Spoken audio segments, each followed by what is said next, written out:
Oh, they getting in here, Coach. Oh, yeah.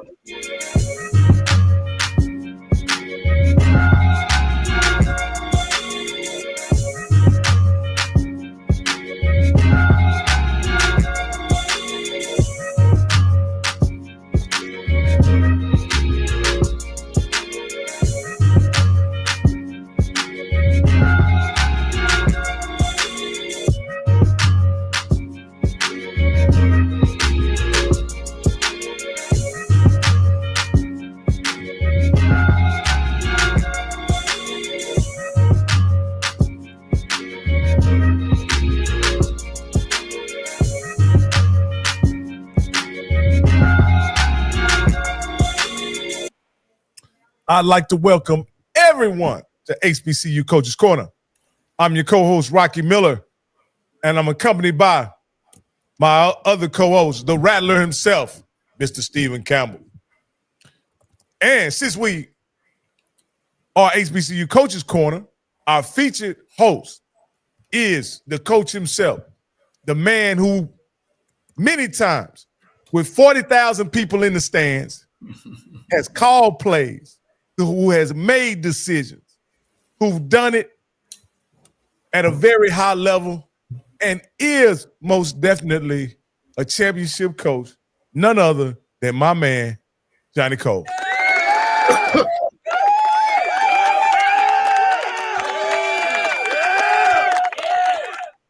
Hey, what's up, Coach? Man, look, man, ready to rock and roll, Coach, man. And, you know, I got a little disturbing news, I would say, but it's not that disturbing. It's you know, and we'll talk a little bit about it tonight, and y'all tell me what y'all think about it, and we'll kind of go from there. But, yeah, man, we had a big weekend. We're down to the 2. I think we were right on those 2 of the SWAC Championship game, and now it's who's going to win that and who's going to represent the SWAC. And as you guys know, you got them Jacksonians out there, and you got them Prairie View Panthers out there. And so it's going to be an interesting game. And, of course, we get to talk about a little bit of tonight, and we'll really dive into next week on who we really think. You know, and tonight, you know, we also, if not, we don't get to it, you know, we'll grade those coaches on how they did during the season. So, you know, a lot to talk about. You know, a lot of things. It's Thanksgiving. We don't want to hold everybody here like we usually do. You know, we're just going to get on for about an hour and hit it, man, and get it going. And welcome, Bishop. Coach, how you doing? Good, man. Good. I had a great talk with Bishop in the Florida A&M Rattlers, Rocky. I mean, man, they had to be 20 of them on the podcast. You know, I felt like I was in a snake pit. You was? Yeah.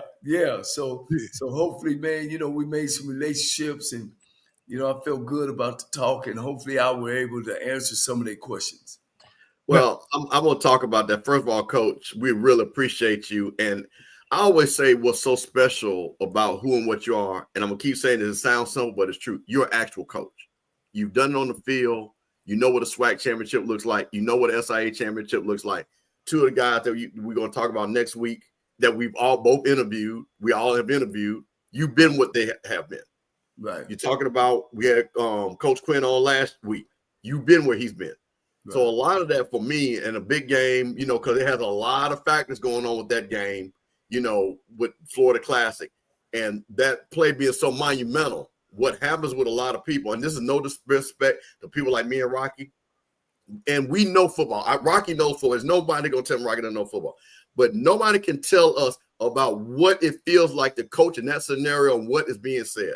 And what you and Bishop Bonnet did, Bishop being a high-level player, looking at it from the offense, and I know you're an offensive guy, but you're a head coach, so you got to know everything. And to break down what happened, and because I never want people to criticize us because it's low-hanging fruit. Oh, they're nothing but podcasts. They don't know anything. But see, they can't talk about that on HBCU Coaches Corner. They can't dismiss us like that. Right. So I really appreciate you coming on, breaking that play down, and really, again, moves forward for a lot of the coaches is that, hey, man, you always going to be critiqued. You're always going, and your fans care. Your fans really care. So, shout out to the people from ONG Strike Zone and all those people on the panel. We had a really good time last night. Hey, man, it was great, Coach. And, I appreciate you guys for allowing me and trusting in me that, I'm giving us good direction with this show because, a lot of guys on these podcasts that I hear and pull up, I don't think they really want somebody on there to kind of, give them the right way or the what the coach is thinking. Because sometimes it's just a player being a bonehead, and I can kind of tell that too. But at the end of the day, that's what we get paid for, coaches, because the thing they're going to say is, well, you brought him here. You know what I mean? Or you've been disciplining the kid all year, so you should know what he's capable of doing. And that happens also. So I'm not here to bash no coach at all, but I am here, and I know what I see when it comes to coaching this game. I've been around this game a long time. I've had a football in my hand before I knew my name. So I'm familiar with what's going on in this football world. Yeah, Coach, one of the things that and we're speaking about FAMU and what happened yesterday. The unique thing about it is FAMU had that very unfortunate play happen to them, right? But they actually get a chance to wash that taste out their mouth before the end of the season and go play a game in Inner Beta, Mississippi. How important is that opportunity for a program to not end on what happened at the Florida Classic, and then they could go to Inner Beta and potentially play better and get a win under their belt before they go into their offseason program? Yeah. Fans are funny. When you're winning, everybody on your side, and when you're losing, they ain't on your side. So, for the FAMU fans, he go down there and do what he should do. They should run away with the game with Mississippi Valley. It shouldn't be and then, make a good look. And the thing, if I had a chance to talk to Cozy, you talk like it's the end. Hey, it's a program. You know what I mean? It's a program. This is what we do in our program. This is where we're weak at. This is where we're not weak at. We need to get better here, here, here. People don't, and that's the thing about him. I mean, guys, at Lane College, I took over at Lane College. I started 0-10. And I even had the president making jokes of me, saying, man, we can't even beat the School of the Blind. And this man in my office talking about some scholarships. You know what I mean? But I knew that we were going in the right direction. You know what I mean? I knew that when I put my team out on the field, everybody is lined up where they're supposed to be. I knew where our weak players were and where they wasn't and where we needed to recruit at and where we needed to go at. The thing that I could control, daily is the discipline of my kids. And so I knew and I could trust them that they were going to lay it out on the football field. Yeah. Yeah. And Coach, to get another opportunity to close this season out with a victory, how important is that? It's big. It's big, Coach. It's big. And to go down there and do it the right way, and let the kids know that, it is a tomorrow. Man, we in this thing together, and we're going to go down here and show how we can play. And that's the way you should be talking. You're always positive. You're not, you're making sure everybody is still following the rules. We had bus rules. We had, showing up on time. We had, make sure you got breakfast this morning. Where you actually got your program going, you don't fall off, oh, well, we ain't going to the championship, or we can do what we want to do. No, that ain't how you go down there, and that ain't how you finish out strong when you're talking about a strong program. Coach, let me ask you this here, Coach. Cozy came into a winning program, and he's broke a couple of streaks while at the helm. He's broke the streak of not losing at Bragg for 19 games. He lost at Bragg. They had a 4-game winning streak at the Florida Classic. He lost the Florida Classic. How many of these, now I'm talking about as a coach, how many of these things kind of stack up against you when it's time for you to renew your contract or negotiate an extension? Do these things kind of stack up against you, or these things that are going to, even though he's probably going to end with 2 winning seasons, will these kind of situations stack up against him when he goes in to renegotiate an extension or renew his contract?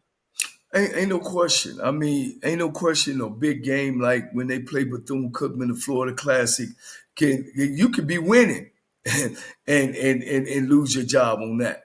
It ain't no question that all of it makes sense. All of it is important on how they gonna go about making sure that you are the right guy for us. Hopefully, he had a 3-year contract where he could at least finish his 3. I just think all coaches should at least get 3 years, unless it just looked terrible, it's bad, kids are getting in trouble on campus, academically they're not strong. That's when you know that we're not moving in the right direction.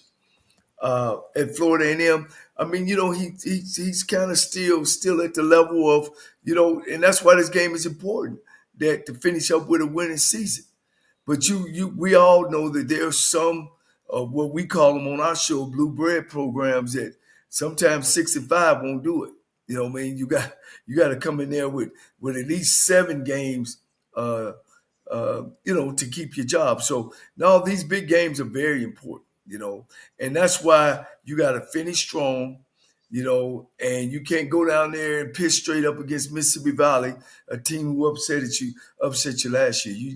You can't do it.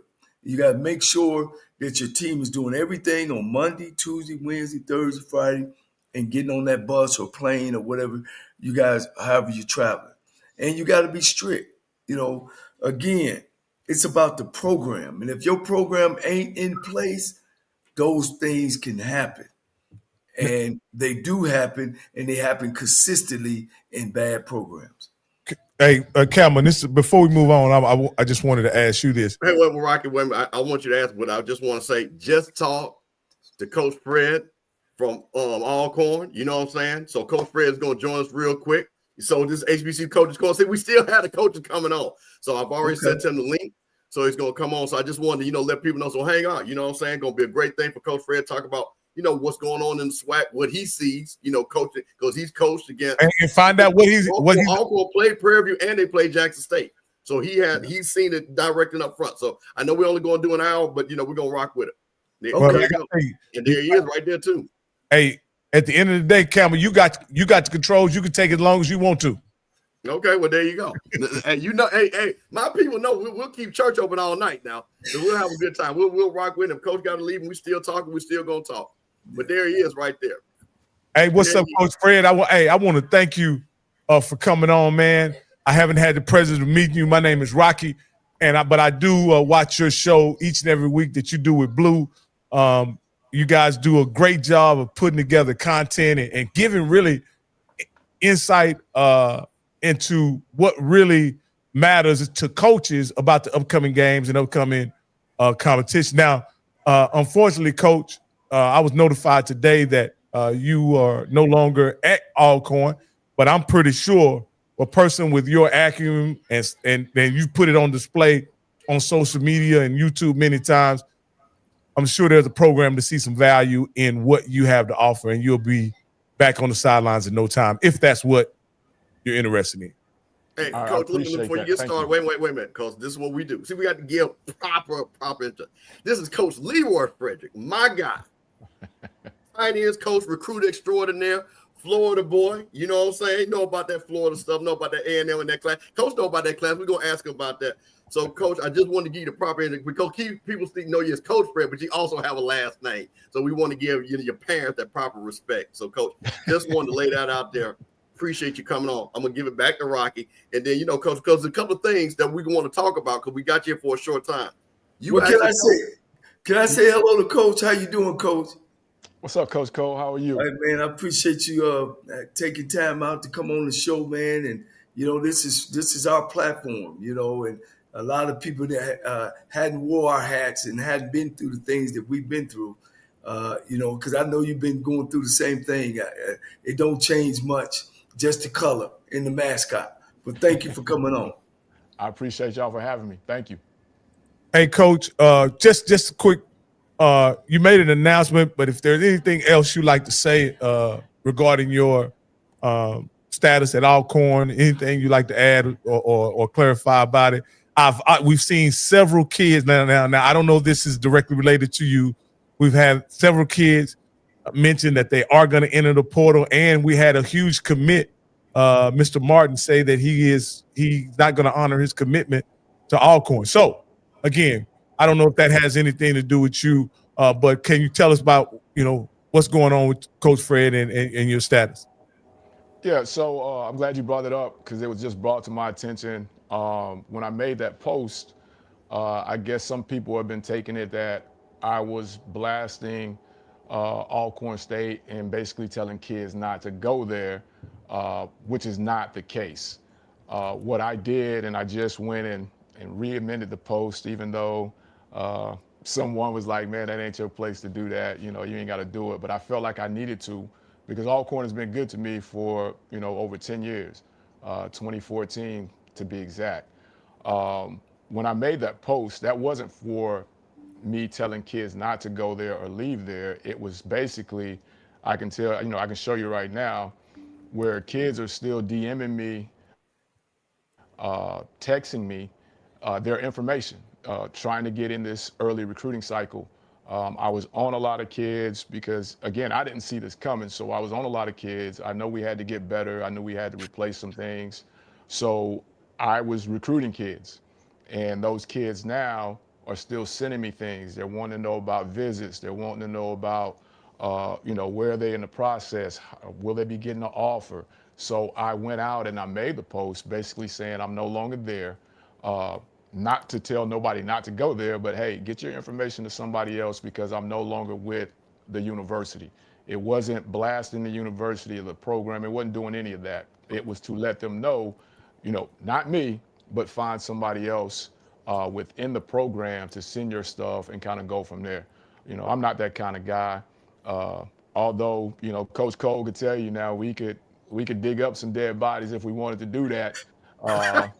And really get it down, you know what I mean? But that's not that's not who I am. That's not what I'm about. But I just want to make sure those kids didn't waste time constantly calling me, texting me, sending me things when I'm not there. Hey, get your stuff to somebody that can, go through, reevaluate. I had offered some kids. So, hey, get in touch with this coach over there if Alcorn is where you want to be, and get the process moving with them now that I'm no longer there. I'll tell you about the move. From what I understand and what I was told, it wasn't football related. I can say it, back when we first started doing this YouTube thing, however you want to put it, social media, we did a show where we had Coach T.C. Taylor and Coach O on, and we had a sponsor, which was a cigar lounge in Vicksburg, that wanted us to do the show there. So I went and we did the show there. And the athletic director didn't think that was a good look. He said the alumni didn't like the fact that we were doing a coach's show in a cigar lounge, yada, yada, yada. So I don't know if you realize, I'm sure you realize, we cut the show off. As I was told before, as a coach, you got a life after you leave the office. You can do what you want to do. But I didn't want to rock the boat, so we just kind of went away, squared up with the cigar lounge, made everything right. But apparently they were still holding on to that. And, the first chance they got to exit me from the program, that's kind of how that went. But, I have nothing but great things to say about the program, man. I had a great time there, won a lot of games, coached on both sides of the ball, got some guys in the league right now from there, from my tutelage, so to speak. So, coaching is a different world now, man. It's a different world. But, the first thing that I asked Mr. Campbell when I saw the tweet was, I said, and this was instinctively, Coach. I said, I hope that it had nothing to do with how well he was doing in the media space, communicating with the fans and the HBCU community. And because that's not something that coaches on the HBCU level do as openly as and as candidly as you do. And I hope that didn't have anything to do with the fact that you were released. Now, I don't know if it does, and it's funny that it's not directly related to your content that you guys were putting out, but it's kind of related to the content you guys were putting out in a way. So I'm really sorry to hear that, Coach, because I thought you were doing the HBCU space, your university, a great service by being candid and open about what was going on regarding HBCU football. Coach, we lost your camera if you're still there. Dang, Alcorn don't send somebody over there to get him? Boy, listen, you know them folks Alcorn got them long shot rifles now, Coach. They'll snipe you away. Them boys, hey, man, it's deer season, man. They got them 30-06s, boy, down there. They might come and get you now. So, wow. Coach, when you because you have had a recruit. Yeah, Coach. We can hear you. Were you able to hear us, Coach? Okay. You kind of cut off on me there. I was trying to get off that. Somebody kept calling. I was trying to get the call off. You may have to disconnect and reconnect, Coach, because your camera's not on. Oh yeah. Yeah, see, this is what happens. So I'm gonna tell you what it is. All the people call Coach Fred. We see you over there on HBCU Coaches Corner, bro. We didn't even know what was. Yeah, man. You know that's an unfortunate situation, man. When a guy is ultimately let go because of something that he was doing outside of his duties as a coach. Coach, can you talk to anything, those kind of things, Coach, or how? And I don't think smoking a cigar or being at a cigar lounge would warrant a firing. But can you kind of talk to us and tell us about how those kind of things first your employment? Yeah, firstly, coaching football, you're gonna be on both sides of that table. You're gonna be hired or you're gonna be fired. And if you've been in this game long enough, you've been on both sides of the table. Number one. Number two, it's an egotistical game. You know, coaches, man, are in a vulnerable position. When you're winning one day, you Superman, and if you're losing another day, you Jeffrey Dahmer. You know. And that's just how it is. You know, people and what gets me is the street committees, and these so-called alumni at these universities that think they know football. Or when you get let go out of school, you got to be a bad guy or you got to be a bad person or you've done a bad thing. That only really, guys, at the end of the day, it goes on too much at HBCU schools. Does it go on in PWI schools? Somewhat, but it goes on too much because here's the reason. It comes down to economic. We ain't making a lot of money as it is. You got guys on the PWI making $4, $5, $6, $7 million, where we're making $3, $4, $5, or $50,000. And people don't understand it. And then you put a tag on a coach of guys, I've been out the SWAC for now 15 years, and that's what I was going to say a little bit about. And we got Coach on. I'm going to take about 2 minutes, Coach, to get you back going. Now Texas Southern is going around saying, oh, this is our first winning season in football since 2000. When I got there in 2008, we went 4-7. In 2009, we went 6-5. And 5-2 in the conference. And of course, in 10, I went on to win a championship. But you want to go and do all these things, take games away and all that kind of stuff. And that's never happened in HBCU football. You know what I'm saying? So what happens is they tag you and put these things on you like you're a bad guy. But being fired from a staff, it's a part of the business. It don't mean you're a bad guy. You know what I mean? Or you don't done something wrong. But when somebody making statements like, oh, well, you did something at a cigar bar. Are you really? Are you really? Tell the man the truth. Dude. Be honest. Now, I guess everybody think you're a cigar smoker, Coach. I don't even know if you smoke cigar. Well, he is a cigar smoker. Yeah. And he smoked some good ones because I've seen him on there. He's not smoking no trash either. Who gives a hell? You know what I'm saying? As long as you got them kids ready and you can go get them, you know what it is, Coach. But I just want our fans to know you don't have to be a bad guy if something happens. NCAA rules are just policies. They not jail time or career ending, which they do. You know what I'm saying? Yeah. It's just they policies. If you break a policy, don't mean that you're a bad guy. You know? Now, Coach, the Jackson State coaches were also there, correct? Right. Yeah, I can tell you the original setup for the show was to be Coach Thomas to be there, Coach TC to be there. So what I wanted to do was, I don't know if y'all remember this, but there used to be a time where they would do kickoff shows. Well, Coach Cole, I know you know that. SWAC tour. Yeah. So, I'm thinking, man, that'll be a great deal, man, just to sit down and talk about football with these two guys. Coach O shows up. He's a good friend of mine as well. Let's just talk football. And at the time, Coach Buckley hadn't been. It wasn't Coach Buckley. It was the young coach. The young coach at Valley. Yeah. And we reached out to him. He had something going on, so he couldn't drive in, but he was going to come. So that was going to be the original deal. And then if you go back and look at it, we didn't talk scheme. We talked about your journey. Coach TC, man, how you get here. Coach O, how you get here. And just talked, their history. That was all we did. I didn't have on anything Alcorn.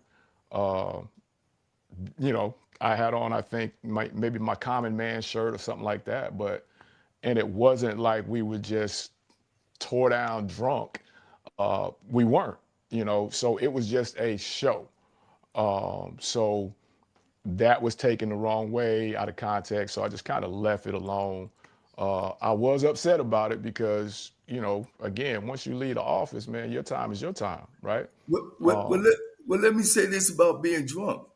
The head coach of the most expensive college program, and Steve Sarkisian, was so drunk when he was coaching USC, he damn near fell off the stage.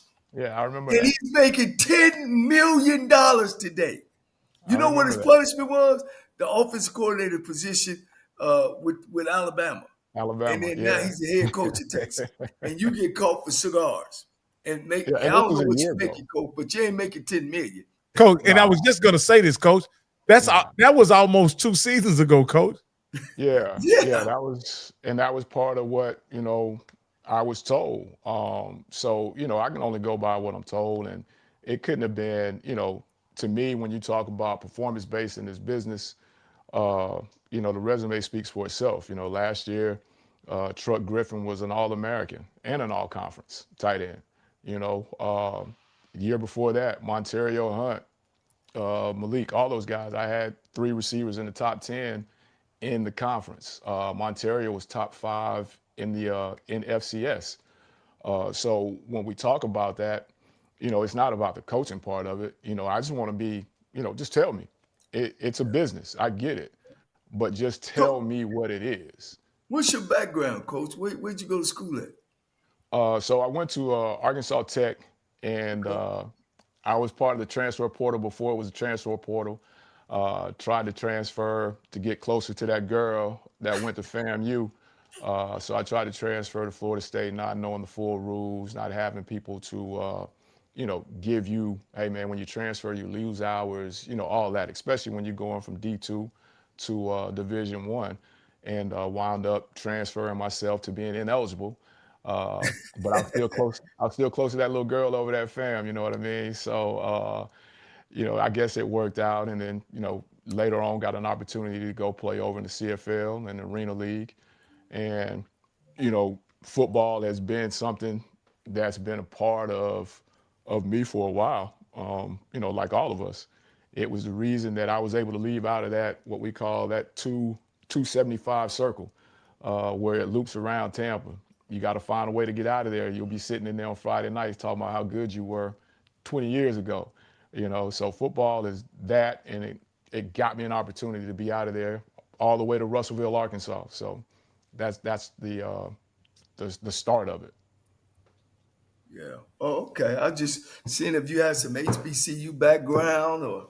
Now, my family, it's crazy. My family, mom's side is BCU. My dad's side, all my aunties and uncles, they went to FAM. They all teachers. Well, they're retired now. So as you were talking about the Florida Classic earlier there, Mr. Campbell, I remember going as a young kid and how serious it was back then when it was in Tampa before it moved to Orlando. The old sombrero there at Tampa Stadium. So I've been around it, didn't know about it. My high school coach, Colin Smith, was a Bethune-Cookman great. But back then, it was the stigmatism of going there. So really wasn't on the radar, but I was around it all my life. Now, Coach, you the recruiting coordinator.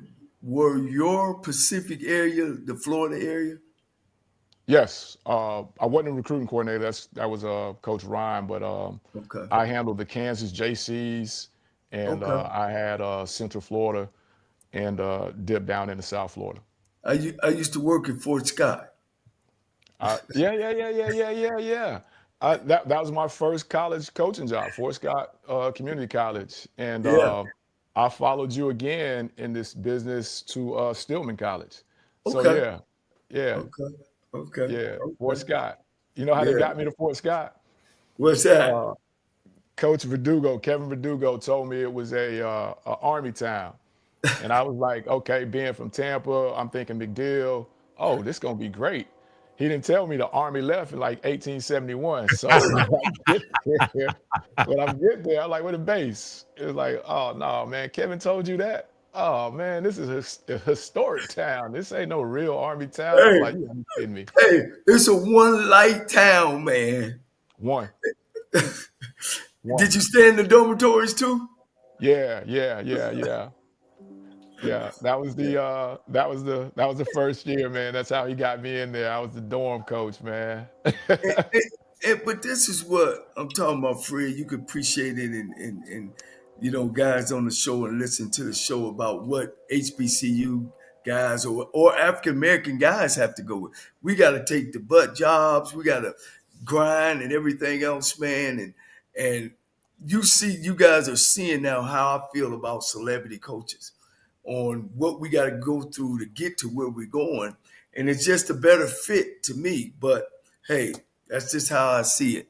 And I just hope that Coach, you can jump back on your feet, man. I know you will. Seems like you're well connected. You've done a great job of coaching tight ends, man. And, they don't play with them no more a lot, Coach. Nah.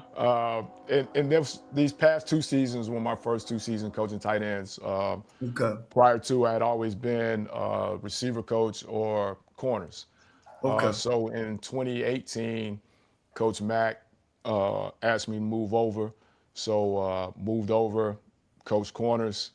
Of course, we won back-to-back SWAC championships in 18 and 19. We had the number 1 defense, number 1 takeaways, interceptions. In 18 to 19, we led tackles and, led the nation in tackles for loss. So, I had a great time coaching that side of the ball, and then moved back to the offensive side of the ball in 2021 because we didn't play in 22. So you've been there 10 years? I tell everybody, so I got there, my first year was 2014. Okay. You was part of 2 championships. Yes, sir. Yep. Okay. Let me ask you this. Let me one other thing. Now, didn't y'all have some NC violations on those 2 championships? No. Okay. No. All right. Let me ask you this here, Coach Fred, because this is something I've always wanted to ask some of the Alcorn coaches, administrators, whatever. Before 2020, you guys were a dominant program. You guys were the SWAC boogeyman, right? You guys don't play in 2020, come back in 2021, and you're not quite the same program you were before 2020. Did that break affect the program at all, in your opinion? In my opinion, we still haven't gotten right. You know, that time was a weird time. If you go back and you remember, there was a period of time when we didn't have a trainer. There was a period of time when we didn't have a strength coach. And then you go into that spring season, and we had just got a trainer hired. We had just got a strength and conditioning coach hired, and we didn't play. And I've always said it, other guys that was on that staff always said it. We just never got back on track after that. And then the switch came, which wasn't a big deal because we were still playing the West best teams. We played Southern every year. We played Grambling every year. But that's when we made the change when Cookman and Pham came in. And I just say we never got back right at that point as a program because like you said, before then we were rolling. 6 straight East championships. So, you know, you win the East, you go to the championship game. So you're talking about 6 straight years of championship football. And then you take a year when the world's upside down, and then on top of that, you don't have football, and you're not able to do anything. And I just feel like that we just never got back on track after that. It was just tough. Couple years of finishing second, couldn't quite get back over the hump. And, you know, it's just kind of been that way ever since. But, you know, we were moving, we were building. But, yeah, I would definitely say we just never got back right after not playing in that spring season. Coach, let me ask you a question. You're out there now, you're a free agent. What type of opportunity are you looking for? You know, it's very obvious you could coach multiple positions. You're clearly a great recruiter. But if you could say, hey, Coach's Corner world, this is where I'm best at, and this is where I fit best at. What would you tell people? Because like I said, we got a lot of coaches watching. Again, this is news that's breaking. You know, again, a lot of people season over, they're going to be transitioning coaches and things like that. So kind of tell us that, and then I want to transition to some people that you have watched and kind of get your ideas of what you think is going to happen in a couple of weeks. So, you know, I'm primarily an offensive guy, played receiver, and I think that's where it's at. That's my niche. You know, I've always had, I think, high marks with those guys wherever I've been, whether it's been the JUCO route, Division II Stillman, or even at Alcorn. You know, I think I get those guys to play at a high level. I'm not one of these internet guys. You know, what I'm giving my guys are football Saturday techniques. You know, we're going to be fundamentally sound and we're going to be tough. And that's how I coach the receivers. A lot of times we as receivers get labeled as divas and not willing to do the dirty work. Tenderonis. Yeah. But nah, we ain't doing that. You know, anybody that's played for me as a receiver will tell you if you don't block, you don't play. If you in the game and we call something and you don't block, you might as well come on jog because you know the next guy's coming to get you. Because you got to be able to do everything. You want to be complete. And, you know, I think that part of it is where my niche is. But I can coach corners. I played that. You know, playing in an arena league, you had to play both ways. Coming up, I knew I was a smaller receiver. And at the time, remember, there was only 2 teams in the NFL that was run and shoot. Buffalo and I think Minnesota at the time. So little receivers weren't being given that opportunity. So, you know, kind of taught myself how to play DB, so to speak. But, you know, receiver coach is what I call myself. Yeah, Coach. Coach. Go ahead, Coach. You don't face Alcorn. You don't face Jackson State, and you don't face Prairie View. And we got an off-line thing between some Jackson State people that, you know, they just think that they just gonna run over Prairie View. And Coach, I'm a coach. My heart ain't in this. You know, I had the opportunity to give Tremaine Jackson his first coaching job, and you know, so he's one of my favorite. He's, you know, God seen develop. I knew he was going to be a great guy or a great coach. But They rank number 3 in the nation in defense. Their offense is peaking at the right time. Jackson State is Jackson State. Great athletes, great program with TC Taylor. Look, kind of give your thoughts on that game, and of course, you know, we're gonna ask you before you go off what you think's gonna happen. You know, the matchup is intriguing because what Prairie View does well, Jackson can take it away, which is run the ball. And if, you know, Jackson can get that back, they've been kind of slipping the last couple weeks and allowing people to kind of run the ball on them. If they can take that away and turn Prairie View into, you know, one dimension, having to throw the ball, I think that would be the way to go. But also, if Jackson jumps out to a quick lead, that could be trouble for Prairie View. And Jackson got some guys that can be one hitters. They don't need a lot of space to take it 80. And if they fall behind 14, that's going to take away that run game, and they're going to be forced to pass, and that could put them in a little trouble. Okay. What about Prairie View and what Prairie View's got to take away from Jackson State? They've got to make them drive the football. You know, you can't give up that opening run against us for 65 yards to put them in the red zone. You can't do that. You know, you got to make them drive the football, keep it in front, and, you know, make them be patient and take the run away as best you can, but you can't let them have those one drive plays where you look up and now they're inside the 5-yard line. You got to make them drive the football. Mm-hmm. Okay. Coach, your team, Alcorn, played both of those teams. Very well. Very, very well. So you know what it's like to be in the vet. So, and you guys just played in the vet. So what would you tell a Prairie View team that who has been in the championship team, played in the vet once before a couple of years ago, but you guys just, and it's going to be a big crowd and things like that. What would you tell the coaches that have not coached in it? Because I don't think Tremaine Jackson's coached in the vet, but it doesn't matter. Let's just say, because they haven't played this year. What would you tell Prairie View? And then with that being said, you playing Prairie View and them coming in, what would you tell Jackson State? I would tell Prairie View coaches, like, you got to make sure your guys can handle that first 8 minutes because it's going to be rocking. When the band comes in there and the song they play right before kickoff and those pom-poms, you got to make sure your guys don't get